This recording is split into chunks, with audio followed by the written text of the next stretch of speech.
Hello friends. आज हम बात करेंगे एक बहुत ही इंपॉर्टेंट स्ट्रैटेजिक इशू के बारे में, सिलीगुड़ी कॉरिडोर, जिसे हम चिकन नेक भी कहते हैं। ये रीजन इंडिया के लिए बहुत ही क्रिटिकल है, लेकिन ये काफ़ी वल्नरेबल और है अपने नैरो ज्योग्राफी और जियोपॉलिटिकल कॉन्टेक्स्ट की वजह से। इस वीडियो में हम बात करेंगे कि कैसे स्ट्रैटेजिक प्रिंसिपल्स को यूज़ करके हम इस वल्नरेबल रीजन को सिक्योर कर सकते हैं। सबसे पहले हमें ये समझना होगा कि सिलीगुड़ी कॉरिडोर क्यों इतना इंपॉर्टेंट है। ये narrow strip of land mainland of India को नॉर्थ ईस्टर्न स्टेट से कनेक्ट करता है। ये रीजनल वाइटल है, रिसोर्स और एक डाइवर्स पॉपुलेशन का घर भी है।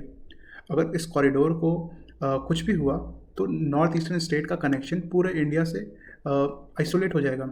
ये एक लाइफलाइन है। अगर ये डिस्टर्ब हुआ तो military operation, supply chain, military movement and mobility और रीजन की सेफ्टी और सिक्योरिटी को बहुत बड़ा इम्पैक्ट पड़ेगा।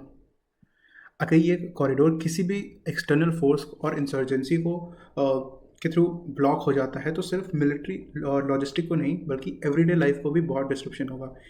इसीलिए इस रीजन को सिक्योर करना इंडिया के लिए अटमोस्ट इम्पॉर्टेंट है। अब हम जब बात करते हैं कुछ बेसिक प्रिंसिपल के बारे में जो किसी भी स्ट्रैटेजिक प्लानिंग में ज़रूरी होता है, तो ये प्रिंसिपल है, हम चिकन नेक कॉरिडोर को सिक्योर करने के लिए अप्लाई कर सकते हैं। इसको समझना होगा। इसके 3 पार्ट्स हैं। First we have to prepare, then we have to have a deception plan and we have to utilize the terrain for preparation. पहले प्रिंसिपल होगा प्रिपरेशन। इंडिया को सिलीगुड़ी कॉरिडोर को प्रोएक्टिवली सिक्योर करना होगा और उस वहाँ पे इंफ्रास्ट्रक्चर को डेवलप करना पड़ेगा जो सिविलियन और मिलिट्री पर्पस दोनों को सर्व करे। High speed road, railway network और एयरपोर्ट्स को बनाना ज़रूरी है ताकि जल्दी से जल्दी मिलिट्री का मोबिलाइजेशन और इमरजेंसी सिचुएशन में इवैक्यूएशन आराम से हो सके। डिसेप्शन, दूसरा प्रिंसिपल है डिसेप्शन। ये एक बहुत पावरफुल टूल है। बांग्लादेश और दूसरे नेबरिंग कंट्रीज़ के साथ अच्छे डिप्लोमेटिक रिलेशन मेंटेन करते करते हमें पब्लिकली पीस को प्रमोट करते हुए इंडिया को अपनी मिलिट्री पोजीशन को क्वाइटली स्ट्रेंथन करना पड़ेगा ताकि एनिमी को कभी ये ना लगे कि उसका रियल थ्रेट उसके सामने है। Thirdly you have to utilize our terrains. इस प्रिंसिपल में को हमें सिलीगुड़ी कॉरिडोर की नेचुरल जोग्राफी जैसे कि रिवर, फॉरेस्ट और हिल को उनके एडवांटेज के लिए यूज़ कर सकते हैं।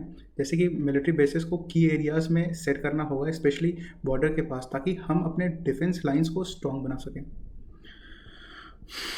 अब हम स्पेसिफिक टैक्टिक्स के बारे में बात करेंगे जो इंडिया अपने चिकन नेक को प्रोटेक्ट करने के लिए यूज़ कर सकता है। ये स्ट्रैटेजी और इंटरनल थ्रेट दोनों के लिए ये स्ट्रैटेजी बहुत एक्सटर्नल और इंटरनल थ्रेट के लिए यूज़ की जा सकती है। जैसे कि we need to do a key location fortification, जैसे कि we need to critically fortify those places which are critically important to us. और सिलीगुड़ी के बॉर्डर्स के आसपास के की एरियाज़ को हमें पॉइंट आउट करना पड़ेगा and we have to have a advanced surveillance system and a strong defensive structure uh, that we can implement to protect those key locations. And then we have to make use of intelligence network and energy and early warning systems. So next step होगा strong intelligence network बनाना, और हमारे पास satellite surveillance drones और human intelligence system होनी चाहिए और जो हैं उसको हमें वहाँ पे इम्प्लीमेंट करना चाहिए ताकि कोई भी डिस्टेबलाइजेशन एक्शन जल्दी से डिटेक्ट किया जा सके। मोबाइल रिस्पांस फोर्सेस, इंडिया को एक एजाइल और स्पेशलाइज्ड फोर्स को डेवलप करनी चाहिए जो मेक यूज़ करें कि बॉर्डर पे कोई भी इस तरह का इवेंट हो तो हम इस फोर्स को और इस काउंटर इंसर्जेंसी को क्विकली रिस्पॉन्स कर सकें एक ट्रेंड मिलिट्री द्वारा। And then we have to have a civil military integration. एक और जरूरी टैक्टिक्स है civil military integration.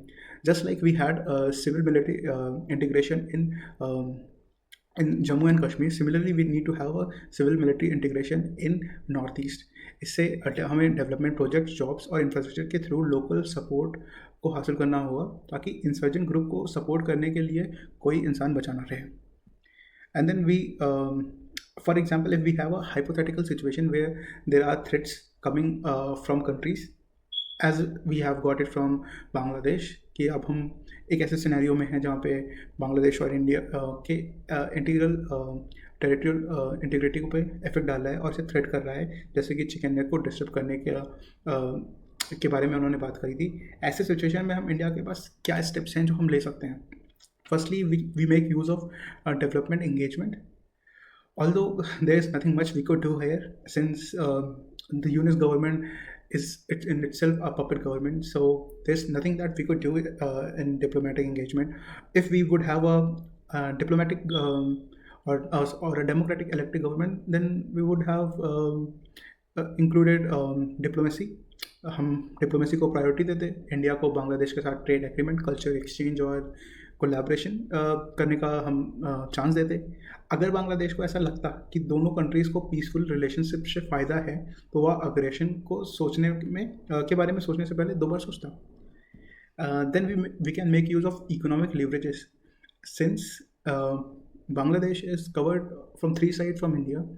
So there is a lot of at stake at Bangladesh, and it is of stupidity if they do something in a way to harm India, because there is a lot of, because since the government of India and Bangladesh have worked in history throughout together, so the economy is intertwined.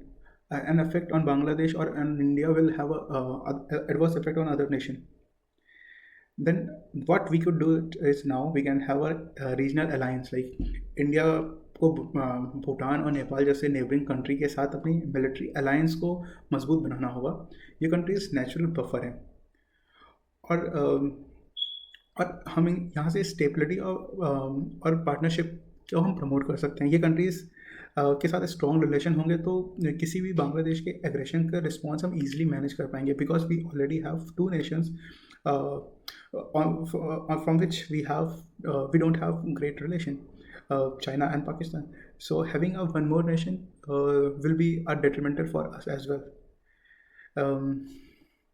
Military deterrence, diplomacy ज़रूरी है, लेकिन military deterrence भी equally important है. India को अपनी military capability को visible रखना होगा.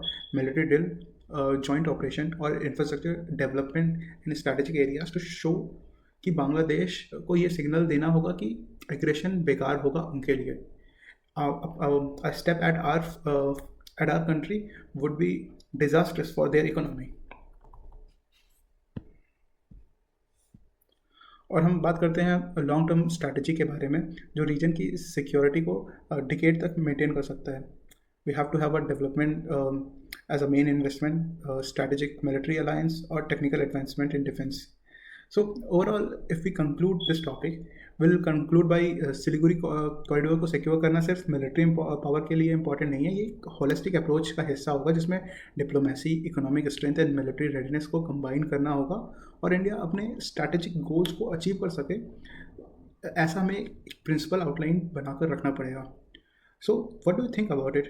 And if you have any great ideas that India could implement to prevent Siliguri corridor, or to have a greater India, or dividing Bangladesh in a way that it could act as a buffer between Islamist Bangladesh, or part of Bangladesh which is Hindu, a majority, to the part where there is chicken egg, and we can increase this the size of chicken egg.